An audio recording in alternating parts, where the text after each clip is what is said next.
Uno.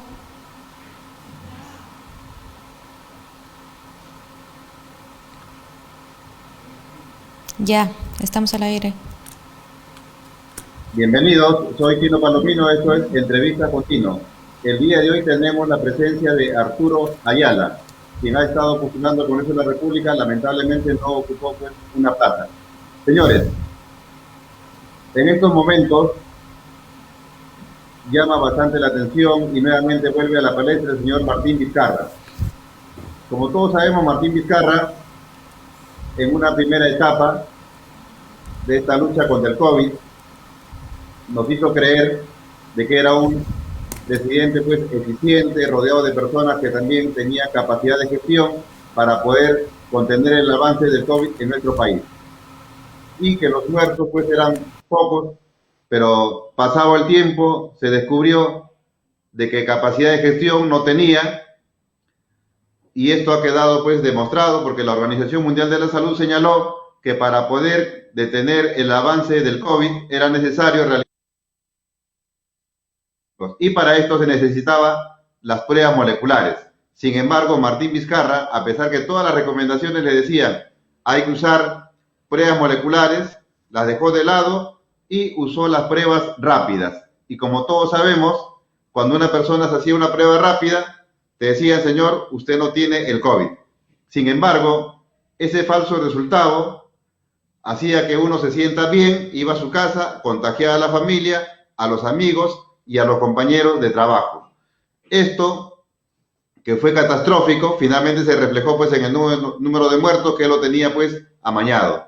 El presidente Francisco Sagasti ha conformado una comisión y esa comisión ha determinado pues y ha sincerado el número de muertos, que no son los que nos decía Vizcarra. Tenemos más o menos como 180,000 y un poco más de fallecidos a causa del COVID. Y es más, por millón de habitantes somos el número 1 en mortandad a nivel mundial. Luego llegaron las vacunas y el sinvergüenza de Martín Vizcarra y sus familiares y sus ministros fueron los primeros en vacunarse. Cuando fueron descubiertos, ¿cuál fue la justificación de Martín Vizcarra? Que era parte de esos voluntarios de la vacuna china Sinopharm para probar su eficacia. El señor Germán Málaga, que era el jefe de proyecto, lo desmintió y dijo que él no era parte de ese voluntariado.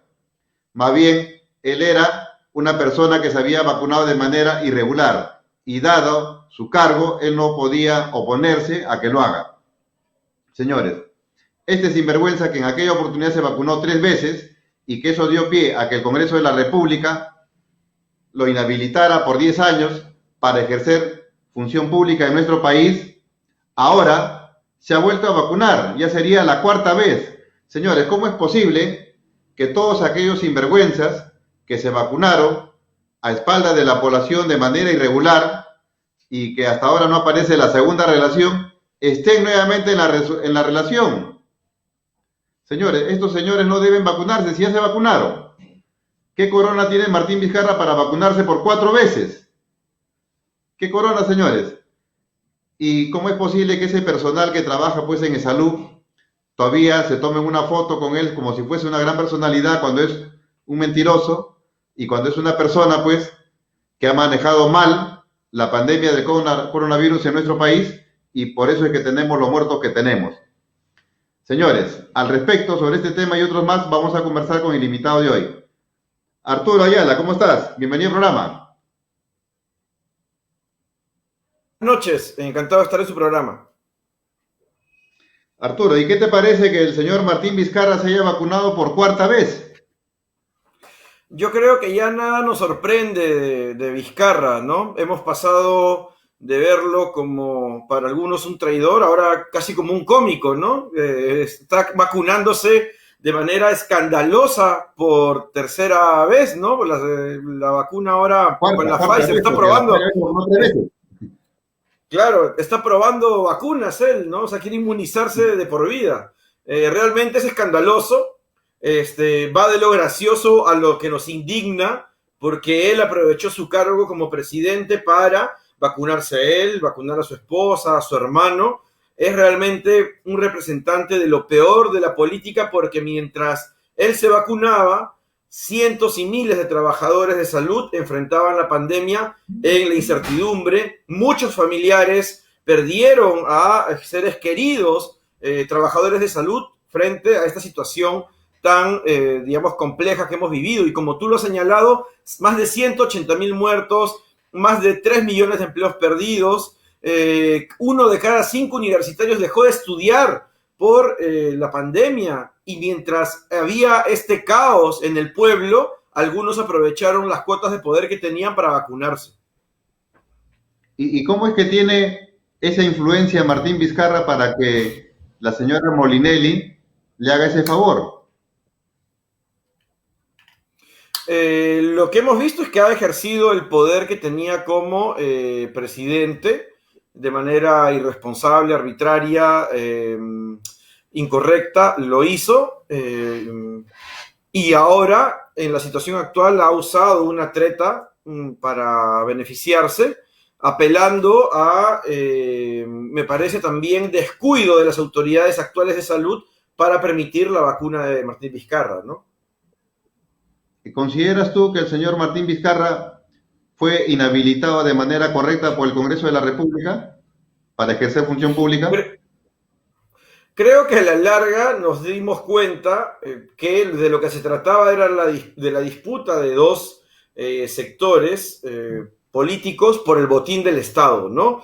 Poco les importó el pueblo, a uno u otro lado. Unos se vacunaron mientras el pueblo sufría, otros quisieron tomar el botín estatal mientras el pueblo sufría, y yo creo que por eso la reacción del pueblo en noviembre, más que a favor de Vizcarra, fue contra el escándalo que había en el medio de esta disputa sobre los cadáveres de cientos de miles de peruanos, ¿no?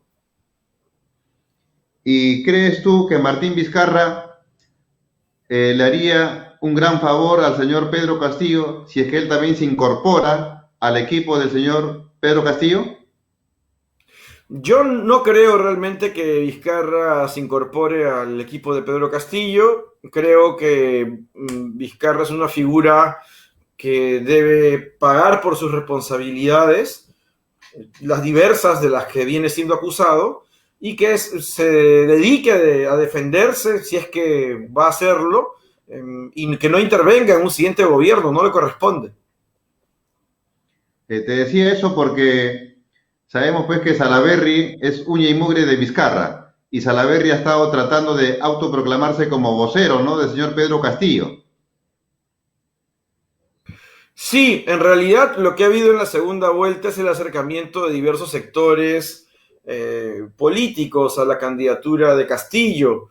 No hay que, digamos, ser ingenuos. Sabemos que hay mucha gente que llega con intereses en mayor o menor grado, y lo que hemos visto es un desfile de diversos personajes, unos con mayor sinceridad que otros, imagino, pero que al final el gobierno de Castillo seguramente, apenas se proclamen los resultados, apenas se tenga la certeza de las comisiones de transferencia, digamos, tendremos también la claridad de los técnicos concretos que asumirán cada responsabilidad en el Estado en la siguiente gestión. Ha dicho algo importante. Efectivamente, tenemos unos políticos que son arribistas. Cuando ven que tal o cual persona, pues, ya va a llegar a una posición expectante, están detrás de él. Pero no están detrás de él para ocupar un cargo y buscar el bienestar general de la población, sino que están detrás de la persona que va a llegar al poder, pero para llevar agua a su molino. Pienso que ahí Castillo va a tener que tener, ¿no?, mucha prudencia para ver a quién o quiénes ponen tal o cual cargo. Así es lo que esperamos todas y todos nosotros. Creemos que es importante que primero se proclame el resultado, porque eso va a ser un momento en el cual se va a tener garantías institucionales al respecto de asumir la siguiente gestión. No se puede andar en la incertidumbre en la cual lastimosamente un sector que hemos visto que viene del fujimorismo nos está condenando, estirando, dilatando el proceso. Eso no le hace daño a Pedro Castillo, eso le hace daño al Perú. Cuanto más se demoran en instalar las comisiones de transferencia, cuanto más se demora en conocer el estado real del Estado que se asume, eso no le perjudica a Perú Libre ni a Pedro Castillo, eso le perjudica al país. Y eso es algo de lo que también tenemos nosotros que reclamar, que señalar, que visibilizar. Efectivamente, la incertidumbre no conviene absolutamente a nadie, perjudica a todos los peruanos, porque la incertidumbre está haciendo que el dólar se dispare, está haciendo que haya fuga de capitales de nuestro país, los bonos del Perú prácticamente se han ido por el suelo, y lo que conviene pues es que esa incertidumbre de una vez termine, ¿no? El señor Luis Arce, es evidente pues que declinó su cargo de manera irrevocable con la finalidad de bajarle la llanta pues al Jurado Nacional de Elecciones, no puede hacer sus plenos y no puede resolver pues las impugnaciones, las tachas, observaciones que hay, ¿no? Pero me parece que el Jurado Nacional de Elecciones, a través de su presidente, en esa resolución que saca, no ha actuado de manera correcta y con apego a ley, tal parece que ha estado mal asesorado, porque la ley electoral dice de manera clara que solamente puede apersonarse el suplente siempre y cuando el titular haya sido vacado, y establece 4 circunstancias en las cuales puede ser vacado. Sin embargo, el señor Arce, uno, no ha renunciado, ha declinado de manera irrevocable, figura jurídica que no existe en la legislación electoral. 2, el presidente del Jurado Nacional de Elecciones, cuando saca la resolución, tampoco lo vaca, simple y llanamente lo pone en la condición de suspendido y llama al suplente 1. Prácticamente, y lo que dicen los constitucionalistas es que no se debió proceder de esa manera, sino que se debió requerir al señor Arce a que continúe en ejercicio de sus funciones, toda vez que el cargo, cuando hay un proceso electoral, es incluso irrenunciable. Así es, lo que hemos visto es un desfile de intentos fallidos por estirar el proceso. Y lo que hemos visto con Arce es realmente escandaloso. Es llevar al máximo una situación política que debió ser resuelta ya hace varios días, dilatarlo, generando, como tú lo has dicho, inestabilidad que lleva a que el dólar se dispare, que lleva a que algunas inversiones tengan problemas en su perspectiva a largo plazo en el país. Y preguntémonos quiénes son los que generan inestabilidad en el Perú. ¿Son los, digamos, los que se movilizan, los que protestan, como siempre dijo la derecha, o son ellos mismos que por conservar el poder son capaces de llevar al país al abismo? Y eso es algo que hay que señalarlo con toda claridad. No les interesa el país, el dólar se dispara, las instituciones entran en crisis, digamos, se sigue manipulando la verdad de manera escandalosa. No es correcto polarizar el país de la manera como se ha polarizado. Es realmente una cosa muy peligrosa porque abrimos la puerta a situaciones que luego no se pueden controlar. Y todo eso ha venido desde el fujimorismo y desde Keiko Fujimori en un nuevo momento en el cual rechaza una derrota. Keiko Fujimori tiene que aprender a perder. No es posible que nos lleve al abismo cada vez que ella tiene un resultado adverso. Efectivamente, nuestro país, pues, en los últimos 20 años ha estado creciendo a un ritmo de un 4% anual. Pero también es cierto que ese crecimiento no ha llegado, pues, a las grandes mayorías. La corrupción más o menos se ha llevado de nuestro país año a año 23.000 millones de soles. Dinero que tranquilamente podría haber servido para resolver esos problemas que tienen, pues, esos bolsones de pobreza. Agua y desagüe, luz, buenas postas, buenos colegios, carretera, para que puedan llevar sus productos al mercado.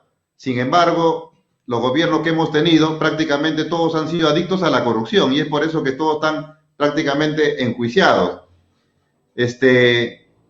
Pienso que todo esto ha ocurrido no por culpa de la izquierda, sino por culpa de los que nos han gobernado.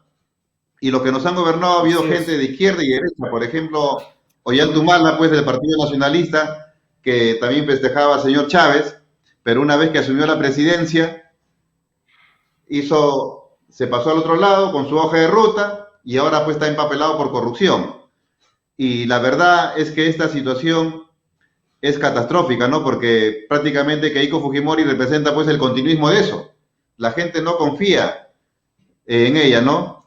Ahora, al respecto, ¿tú qué opinas? ¿Qué tendría que hacer la derecha para que la gente vuelva a confiar en ellos? Bueno, creo que la derecha ha tenido suficientes oportunidades para, digamos, realizar su proyecto y darle algún tipo de perspectiva al país. Y eso no ha pasado, sinceramente. Son los mismos técnicos desde los años 90 en el MEF que practican la misma política monetaria, económica, la misma dinámica marcada en el consenso de Washington y lo que se entiende como neoliberalismo.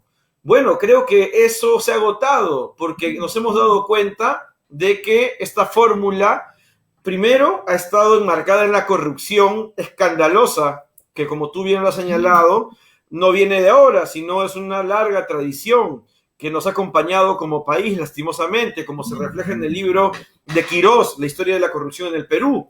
Pero también porque hemos tenido una serie de sectores dominantes que han sido incapaces en pensar el país. Basadre decía que en el Perú teníamos clase dominante, pero no clase dirigente. Y tenía toda la razón. Acá, con los recursos, una y otra vez, hemos desperdiciado momentos de auge de exportación de minerales, caucho, guano, salitre en la historia. Hemos desperdiciado oportunidades históricas por la incapacidad de una élite de poder proyectar el país a largo plazo. Hoy estamos viviendo un nuevo boom de minerales. El cobre está en un precio por los cielos, históricamente alto. ¿Qué hacen nuestras élites? Matándose por el botín estatal, en vez de entender eso como un momento en el cual podemos hacer reformas profundas en educación, en salud, en economía, en productividad, en tecnología, pero no. Ellos siguen viendo el Estado como un botín y su disputa va en ese sentido. ¿Qué tal, Tino? ¿Me escuchas? Sí. ¿Qué tal, Tino? Estamos aquí también con mi compañía. Agradecer, por supuesto, a Arturo Ayala por venir aquí al programa. Por supuesto, un sanmarquino que nos acompaña aquí en Entrevistas con Tino. Y queríamos preguntarle, ¿no? ¿Qué es lo que, bueno, hace poco nos estaba diciendo acerca de lo que podría pasar en el Estado? ¿Qué cree usted, digamos, qué es lo que debe hacer actualmente ya el Jurado Nacional de Elecciones? El jurado, entiendo, va a seguir sus procedimientos para garantizar una proclamación que responda a la programación incluso de las apelaciones que vienen siendo rechazadas, como ustedes conocen. Entonces creo que dentro de algunos días debemos tener ya un veredicto final, la proclamación, y con ello por fin instalar comisiones de transferencia y con ello también pensar en el siguiente gobierno. Castillo ya ha dado algunos gestos importantes. Lo de pedirle a Velarde que continúe en el Banco Central de Reserva es un gesto político para garantizar cierta calma a las clases medias. Es un gesto interesante además, porque está cediendo, y eso es bueno en cualquier democracia, para generar consensos que hoy más que nunca son necesarios. Lo importante acá es bajarle a la polarización del país, bajarle a esta violenta campaña que hemos tenido en el último periodo. Sí, es cierto, como mencionas, en sí la campaña ha sido bastante enfocada en el temor al comunismo, que varias veces personas ya lo han dicho, ¿no? Que Castillo es comunista, y realmente se ha visto una notoria campaña hacia él, en contra de él, mejor dicho, y ponían bastantes comparaciones hasta con otros países como Venezuela, como Cuba, y yo sinceramente considero también que estas campañas han sido basadas en meter temor a la población peruana. ¿Y tú qué opinas al respecto, Tino?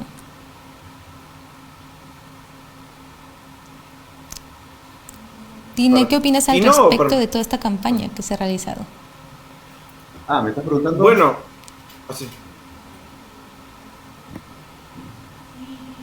Sí, Tino, esta campaña que se ha realizado en sí, que prácticamente en sí las campañas de esta campaña electoral, de estas elecciones 2021, ha sido en sí meter temor a la población peruana, como lo acabo de mencionar, hasta han comparado lo que podría pasar en un futuro si es que el candidato Pedro Castillo sale electo presidente, ¿no? Esta campaña ha sido basada en meter miedo en sí. ¿Qué opinas al respecto?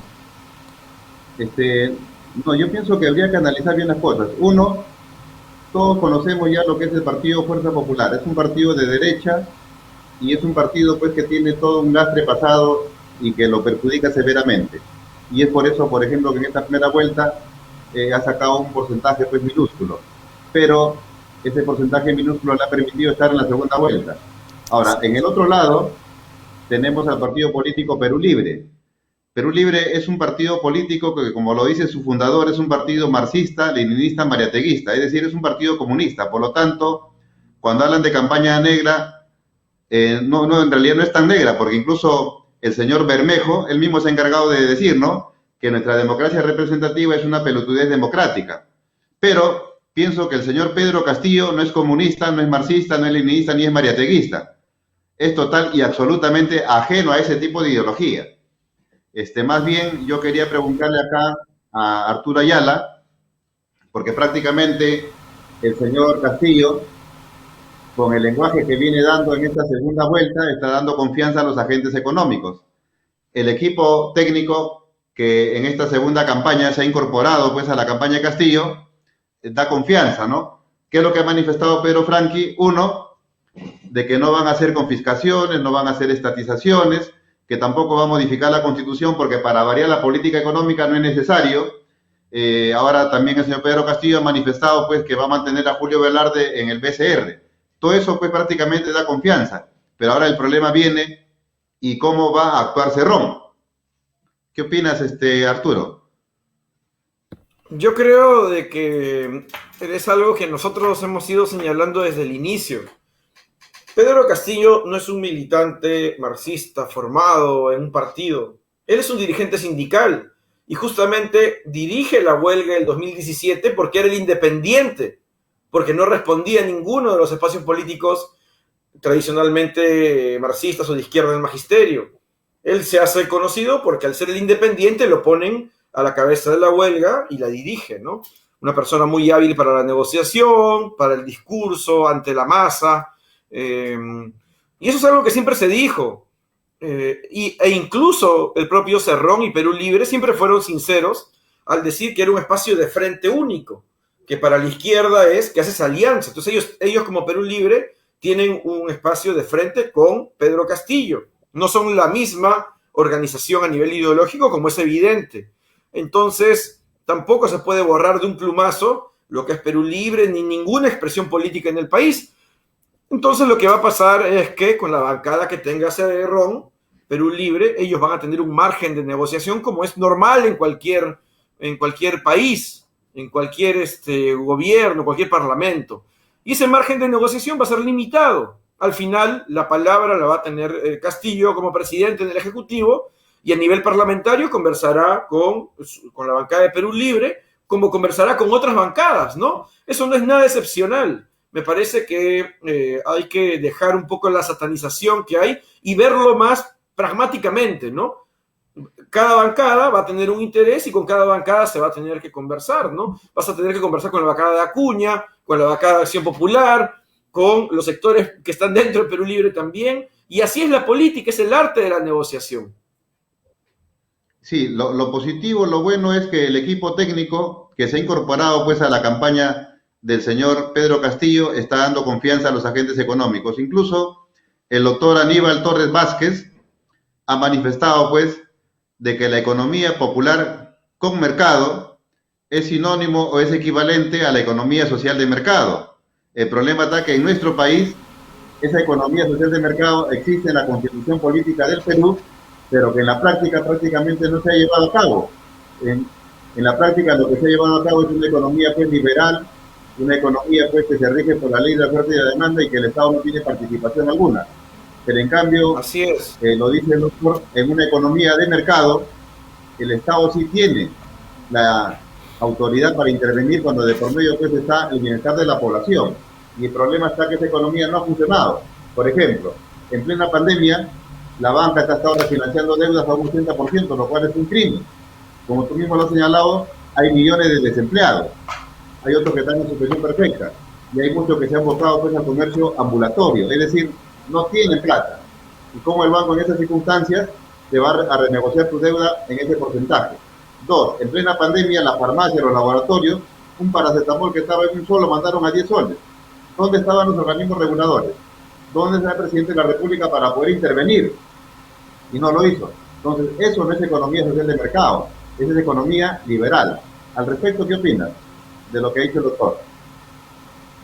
Lo que ha pasado en la segunda vuelta es que un sector importante de personalidades progresistas, profundamente democráticas, pero también distintas a la tradicional presencia de la derecha limeña, ha tenido lugar. Aníbal Torres Vázquez, que ha sido mi profesor en San Marcos, Abelino Guillén, entre otras, el propio Juan Pari, ¿no? Y con el equipo de Juntos por el Perú, Nuevo Perú, que ha ingresado, como Pedro Franque, Anaí Durán, como bien se ha señalado acá, para dar tranquilidad a los sectores medios. Es fundamental esto. Pero es algo que ya se vino haciendo la segunda vuelta, y aún así, y pese a ello, que hoy parece evidente, la derecha y el fujimorismo y los grandes medios de comunicación que respondían a ellos seguían mintiendo sobre el carácter de la candidatura de Pedro Castillo. Es evidente ahora que si bien hay sectores que pueden tener una postura mucho más confrontacional, estos son, digamos, un sector que va a tener un grado limitado de participación e influencia, que el grado mayor y la dirección del gobierno lo va a tener Pedro Castillo, y va a ser un gobierno que, como lo estamos viendo, convoca a personalidades democráticas y progresistas. Sí, pero va a tener que delindar también el señor Pedro Castillo con el señor Guillermo Bermejo, ¿no? Porque él ha dicho, la gente en la segunda vuelta ha votado Polidiario, lo cual es total y absolutamente falso. Los que votaron de repente Polidiario podrían ser la gente que en primera vuelta votó pues por el señor Castillo, ¿no?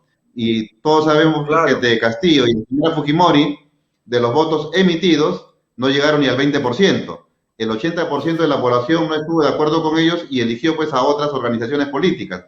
Y en esta segunda vuelta, si alguien votó por la señora Fujimori o por Castillo, es porque de acuerdo a su concepción, este era pues el mal menor o el otro era el mal menor, ¿no? Pero eso no significa que votaron por su diario. Y es más, el señor Castillo pues en esta segunda vuelta sacó pues el plan del Bicentenario, incorporó su equipo técnico y gracias a ellos ha podido lograr la confianza de la población y han votado por el señor Castillo, pero no votaron por el diario. Así es, pero tampoco hay que menospreciar los votos de primera vuelta que permiten pasar a Castillo a la segunda vuelta, ¿no? Lo que hay que entender es que es un frente y distintos bolsones electorales. Así como en la derecha tenemos a los Montoya que dicen que hay que ilegalizar a los comunistas, que hay que ilegalizar a Perú Libre, o tenemos a la gente ligada a López Aliaga que dice que hay muerte a Cerrón, muerte a los comunistas. Son expresiones que obviamente uno rechaza, pero no por ello voy a pedir que eliminen de la política a López Aliaga, ¿no?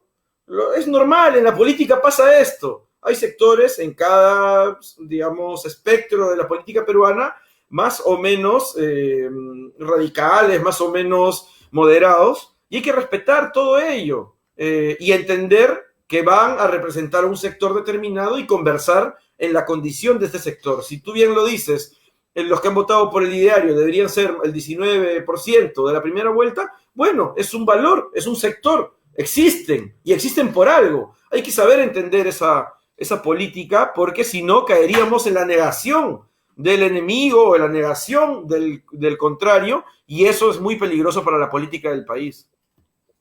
Sí, yo pienso que los extremos, tanto de la izquierda como la derecha, son total y absolutamente negativos para la política, la economía y la sociedad de nuestro país.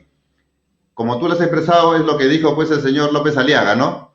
Y también en el otro extremo, el que lidera el señor Quispe Palomino, a través de la, no recuerdo bien el nombre de la camarada, también sentenciaba pues a muerte a periodistas y a políticos, ¿no? Yo pienso que los extremos no pueden darse en nuestro país. Tenemos acá pues pluralidad de partidos políticos, en el cual pueden existir partidos de izquierda, partidos de derecha, pero eso sí, que respeten nuestra democracia, que respeten la alternancia en el poder, que respeten la iniciativa privada, ¿no? Y que no se avasalle nuestra democracia. Pero tampoco no hace bien a nuestra democracia que haya personas que digan que lo que tenemos es una pelotudez democrática, ¿no? Eso no va. Es cierto, en esa parte tiene mucha razón, porque prácticamente, como lo había mencionado Tino al inicio, el porcentaje en la primera vuelta no llegó al 20% para ninguno de los candidatos que pasó a segunda vuelta en realidad. Pero sí, Pedro Castillo llegó al 14, al 16% en sí, cosa que nadie pensaba. A mi parecer, yo no pensaba que Pedro Castillo sí iba a pasar a segunda vuelta, pero como varios han dicho, estos votos en sí, como también los dice Arturo, no hay que menospreciarlo, porque fueron los votos de las personas de la selva, de la sierra profunda, personas que quieren ser escuchadas, personas que ya se han cansado de vivir y de que sean ignorados por el Estado, por el gobierno. Y ahora, como también lo había mencionado anteriormente Tino, el resto del porcentaje de las personas en esta segunda vuelta en sí ha tenido cada uno su punto de vista por ver quién es el mal menor, ¿no? Para algunos fue Pedro Castillo, para otro la señora Keiko Fujimori. Sin embargo, lo que en sí a mí me sorprendió bastante de estas elecciones para la segunda vuelta fue la discriminación total, los insultos que pasaba por todas las noticias, por las redes sociales en sí. No sé si han escuchado a alguno de ustedes que le decían resentido social. Les han dicho a varias personas que estaban votando por Pedro Castillo. En sí hubo una gran cantidad de discriminación de adjetivos que se lanzaban uno a otras personas, ¿no? De las diferentes personas que apoyaban a los partidos políticos. ¿Tú qué opinas acerca de eso, Arturo? Que efectivamente hemos tenido una campaña polarizada de manera irresponsable. Creo que se pudieron generar mecanismos de disputa electoral sin caer en mentiras, sin caer en campañas de satanización. Esta campaña con paneles gigantes contra el comunismo, yo no he visto lo mismo del otro lado, ¿no? El alineamiento de los grandes medios de comunicación con editoriales al respecto, y además porque es mentira. Nosotros tenemos en Perú una fuerza armada que no, digamos, tiene una relación, por ejemplo, con la candidatura de Pedro Castillo, y no se podría repetir un escenario como en otros países en los cuales hay un alineamiento de poder, una concentración de poder, y decir ello es mentirle. Más bien todo lo contrario, hemos tenido un Congreso en esta última elección que tiene una mayoría de partidos de derecha, el de Soto, el de López Aliaga, el de Fujimori. O sea, hay equilibrios democráticos que la persona que sea elegida como Pedro Castillo no va a poder cambiarlos. Y hoy, cuando menciona lo de Velarde, lo está demostrando. Al final, la política se impone. ¿Y qué es la política? El poder real. Y acá hay equilibrios, acá hay formas de buscar salidas institucionales, ¿no? Creo que se ha mentido sobre quienes buscan desestabilizar el país, sobre quienes buscan agarrarse del poder, más allá de una frase.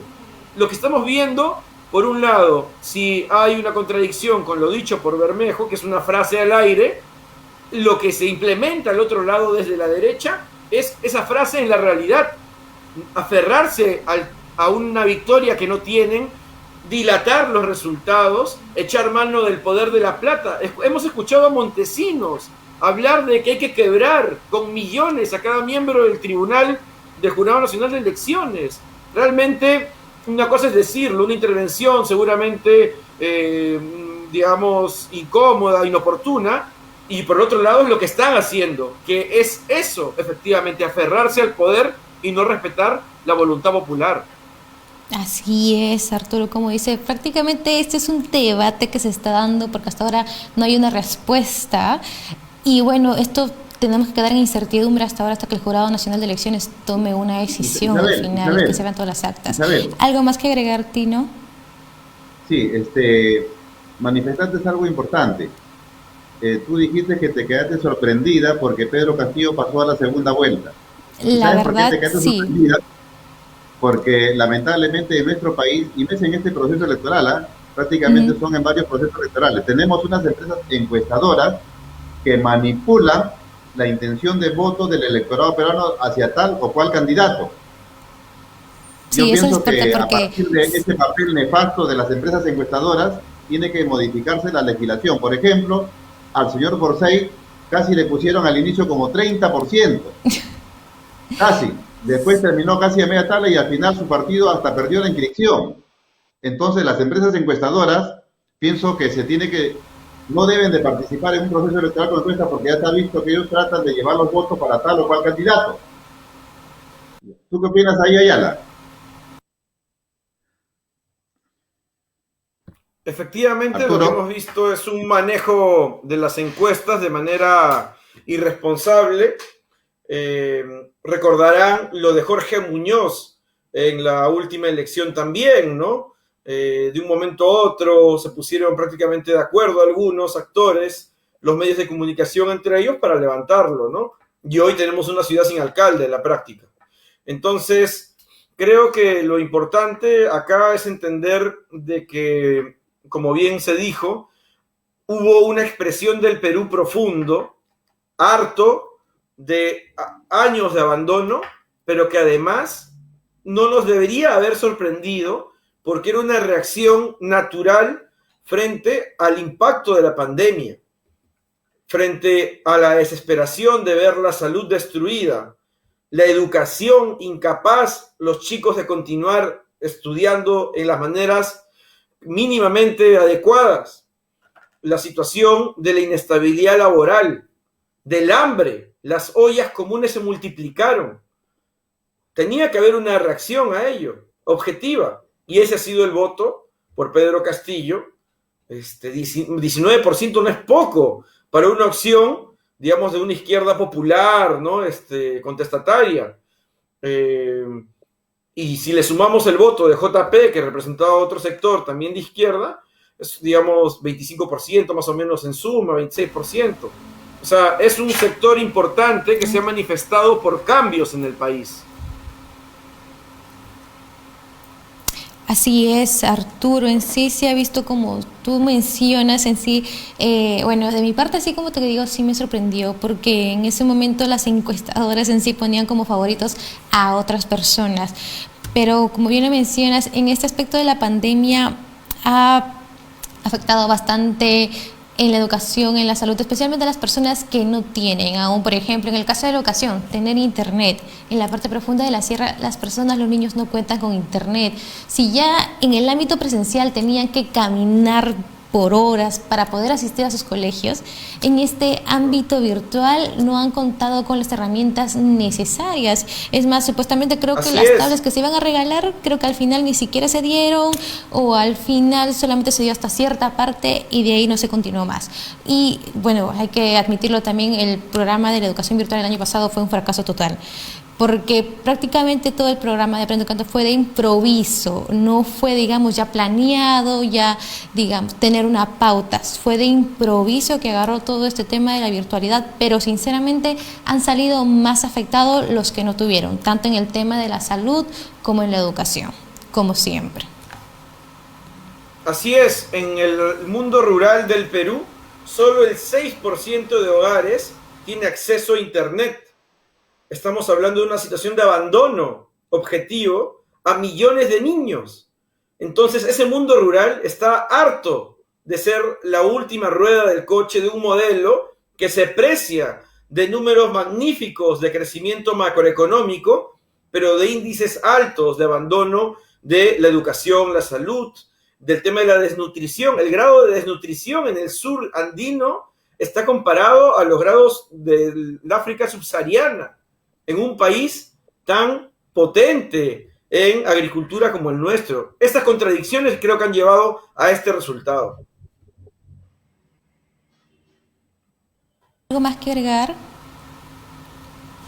Tino, ¿algo más que deseas agregar a lo que estábamos hablando en estos momentos? No, pienso que ya, siendo la hora ya avanzada, tenemos que ir terminando ya la entrevista. Más bien, Arturo, si tienes algo más que agregar en estos momentos difíciles que vive nuestro país, la incertidumbre, ¿no? Porque todo lo que queremos acá es paz, tranquilidad, desarrollo, trabajo. Se entendía, pues, que las elecciones son una fiesta democrática y, sin embargo, estas elecciones no son fiestas democráticas para nada. Así es, se entendía como una fiesta democrática y se entendía además como que iba a ser la salida a este largo túnel que viene desde el gobierno de PPK con vacancias y crisis políticas. No ha sido ni lo uno ni lo otro porque la polarización continúa. Entonces creo que el llamado responsable es a bajar las tensiones, las contradicciones, a pensar el país en el marco del Bicentenario y a pensar en la República a largo plazo. Pensar qué es lo que nos une como nación y dejar de lado la mentira, la infamia que esta campaña ha sacado a brote, ¿no? La discriminación, la exclusión. Voten por quien voten, somos responsables de ese voto, pero además tenemos derecho a votar de una u otra manera. Entonces creo que lo democrático acá es avanzar en el respeto de la voluntad popular y pensando siempre en el bienestar del país. Muy bien, así es como dice, esperemos que podamos alcanzar paz y tranquilidad y que el próximo presidente del Perú sepa también hacer las cosas bien. Y si en algún momento no es así, que el Perú tenga que estar unido para hacer valer nuestros derechos, porque eso nos corresponde como peruanos. No atacarnos ni decir, tú votaste por él, yo no voté, sino estar más unidos, porque eso es lo que nos ha caracterizado como peruanos, ser unidos.